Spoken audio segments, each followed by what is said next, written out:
बोलिए पुरुषोत्तम भगवान की जय। श्री विष्णु भगवान की जय। तो मित्रों, स्वागत है आपનું આપણી યુટ્યુબ ચેનલ ભક્તિ કીર્તન સંગ્રહમાં। મિત્રો, આજના આ વિડીયોમાં આપણે પુરુષોત્તમ માસ મહાત્મય કથાનો 29મો અધ્યાય સાંભળીશું। સાથે જ પુરુષોત્તમ માસની મહાત્મયની વાર્તા પણ સાંભળવાના છીએ। તો અંત સુધી મારી સાથે જોડાયેલા રહેજો, આ અધ્યાય કથા વાર્તા સાંભળજો અને આ વિડીયો પસંદ આવે તો લાઇક કરજો, શેર કરજો। અમારી ચેનલમાં નવા હોય તો સબસ્ક્રાઇબ કરવાનું ભૂલતા નહીં, કે જેથી કરીને આવા જ અવનવા વિડીયો આપ સુધી પહોંચતા રહે। અને હા મિત્રો, ખાસ વાત એ કે જો આપને નિત્ય અનેક સ્થળોના લાઈવ દર્શન ઘર બેઠા કરવા હોય તો વોટ્સએપમાં અમારો ગ્રુપ છે કે જેમાં અમે દર્શન કરાવીએ છીએ। તો તે ગ્રુપમાં જોડાવા માટે અહીંયા જે વોટ્સએપ નંબર લખેલો છે તેના ઉપર અમને જય શ્રી કૃષ્ણ લખીને મોકલી આપજો, એટલે આપને અમારા ગ્રુપની લિંક મળી જશે અને એમાં જોઈન થઈ જશો, એટલે આપને પણ ઘર બેઠા તે દર્શન કરવાનો લાવો મળશે। તો આવો, હું આપનો જાજો સમય ન લેતા આપણે આ કથા અધ્યાય વાર્તાની શરૂઆત કરીએ। ઓમ નમો ભગવતે વાસુદેવાય। અતઃ શ્રી પુરુષોત્તમ માસ મહાત્મય કથા 29મો અધ્યાય, મધ્યાહન પછીના નિયમો। તો મિત્રો, આની પહેલાંના અધ્યાયમાં આપણે કદરી બ્રાહ્મણની કથા સાંભળી કે તેને કેવી રીતે મોક્ષની પ્રાપ્તિ થઈ, વૈકુંઠ કેવી રીતે મળ્યું તેની કથા સાંભળી। તો આગળ સૂત પુરાણી બોલ્યા, હે મુનિ શ્રેષ્ઠો, ભગવાન નારાયણને નારદજીએ દિવસના ઉત્તર ભાગમાં વ્યક્તિએ શું કરવું જોઈએ તે જણાવવા વિનંતી કરી। આથી નારદજીની જિજ્ઞાસા સંતોષવા ભગવાન નારાયણે જે કહ્યું એ હું તમને કહું છું।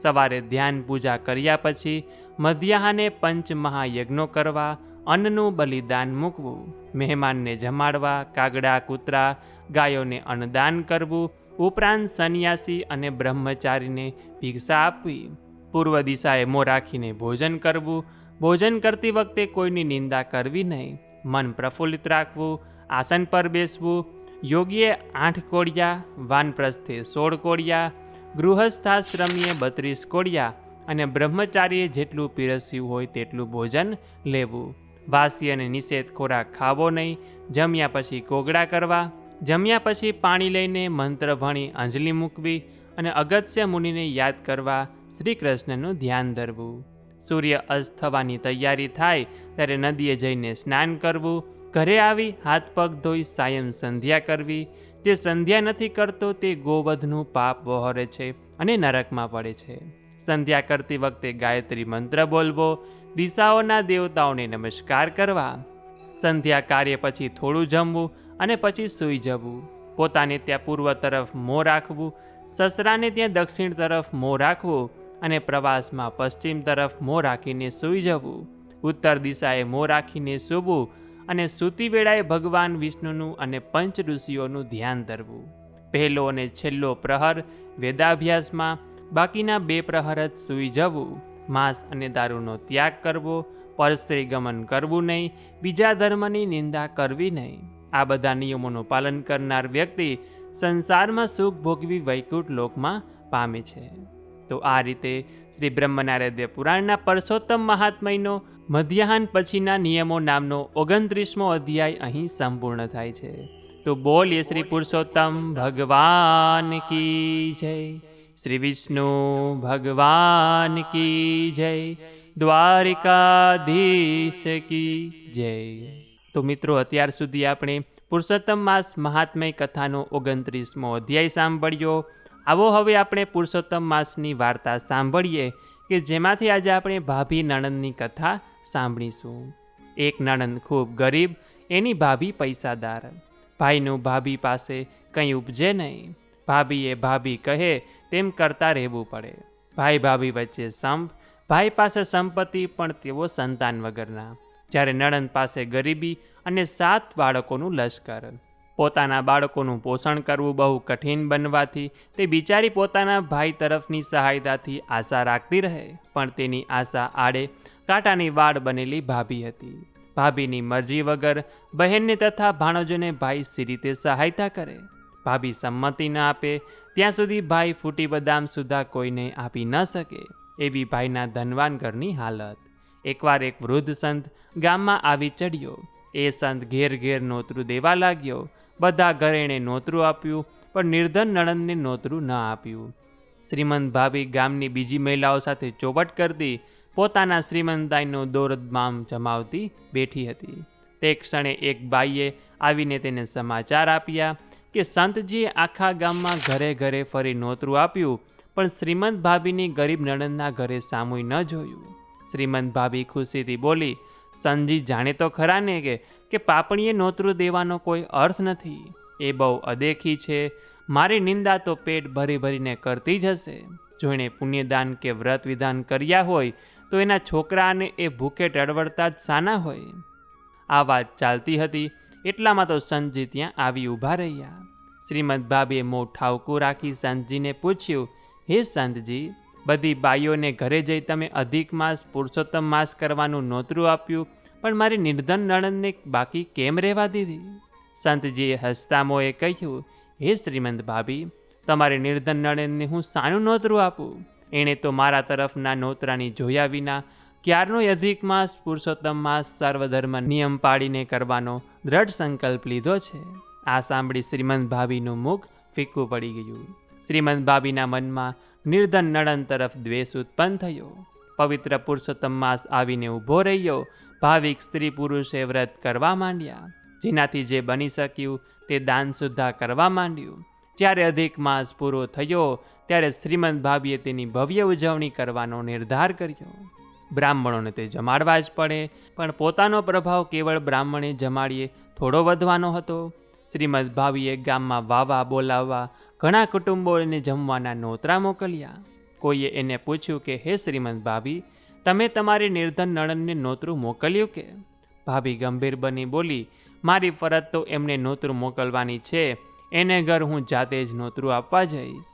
નહીં તો એવી જૂઠી છે કે એને મારા તરફથી નોતરું મળ્યું જ નથી એમ કહીને ઊભી રહે તેવી છે. 5 બાઈઓની સાથે શ્રીમંત ભાભી પોતાની નણંદને ઘેર નોતરું આવવા ઉપડી. નિર્ધન નણંદ તો ભાભીને જોઈ રાજીના રેડ થઈ ગઈ.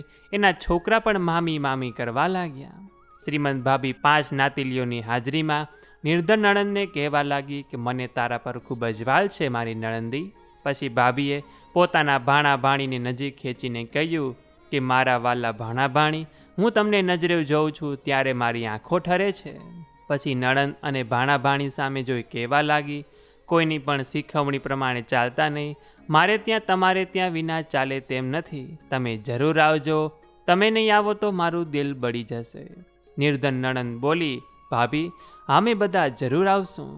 શ્રીમંત ભાભી તો આ પ્રમાણે હેત ઉભરાઈ જતું દેખાડી નણંદના આંગણેથી નાતીલીઓ સાથે ખડકીના દરવાજા બહાર નીકળી. નણંદ અને એના છોકરા ખડકીના દરવાજા સુધી ભાભી તેમજ 5 નાતીલીઓને વળાવવા આવ્યા. શ્રીમંત ભાભી નાતીલીઓની સાથે પોતાના ઘર તરફ ચાલવા લાગી. એકાએક તે ઊભી રહીને નાતીલીઓને કહેવા લાગી, જરા ઊભા રહો, હું મારી નણંદને મળી આવું.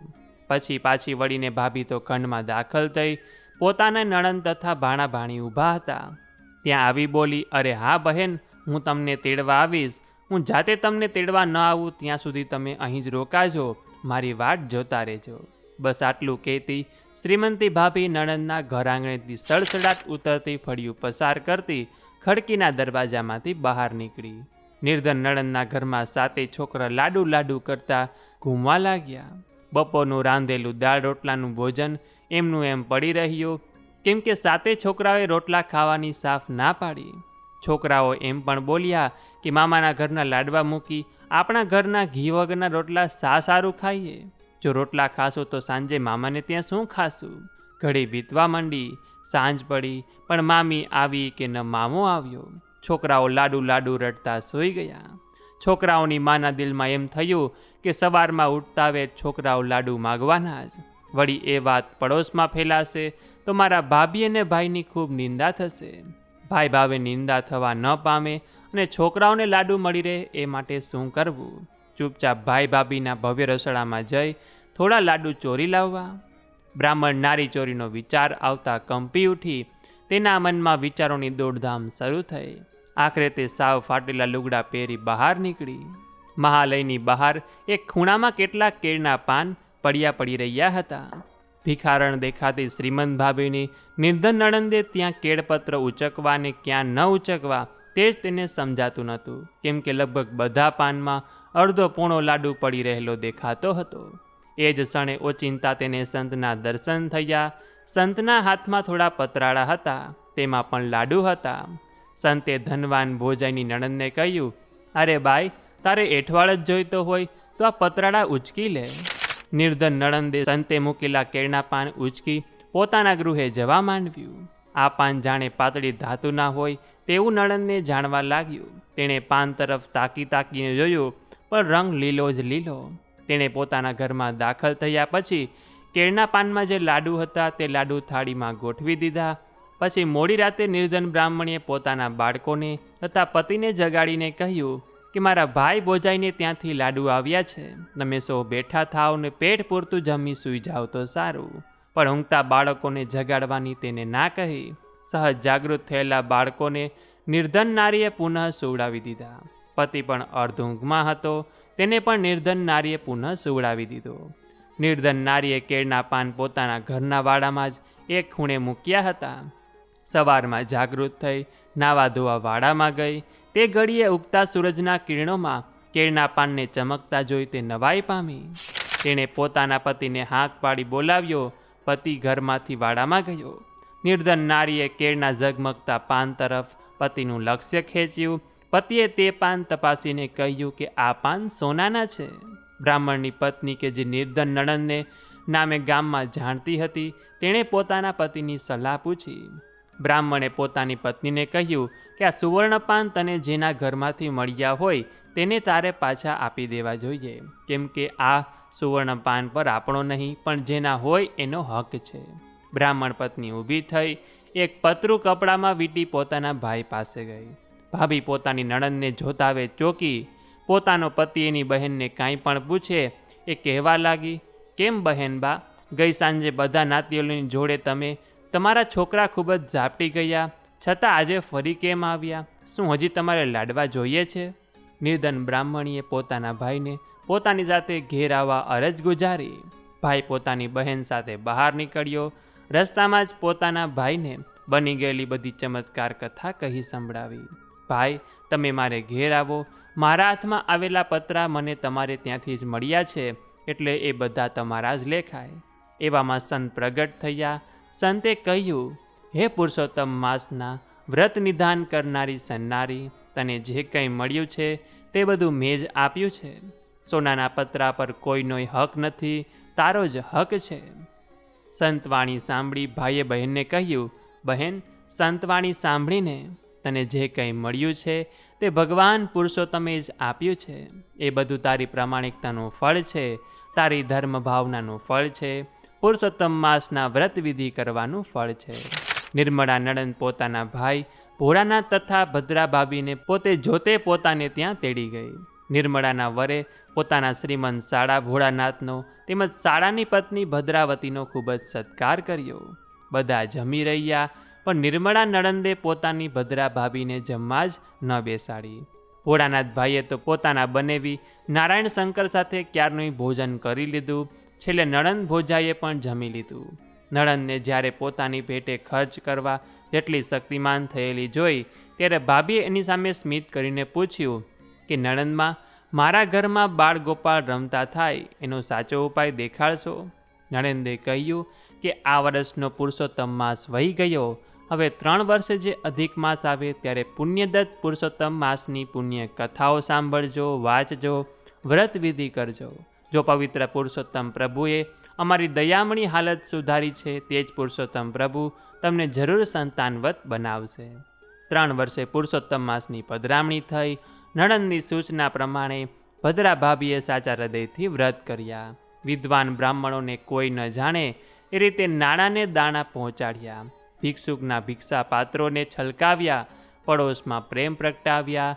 નિસહાયકને સહાયક નીવડ્યા.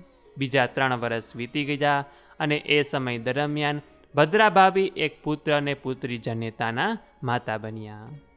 હે પુરુષોત્તમ ભગવાન, તમે જે રીતે ભાભીને ફળ્યા, નણંદને ફળ્યા, એવું તમારું આ વ્રત કરનાર, વ્રત કથા સાંભળનાર, વાંચનાર સર્વે કોઈને ફળજો, એવી જ મારી તમને પ્રાર્થના છે.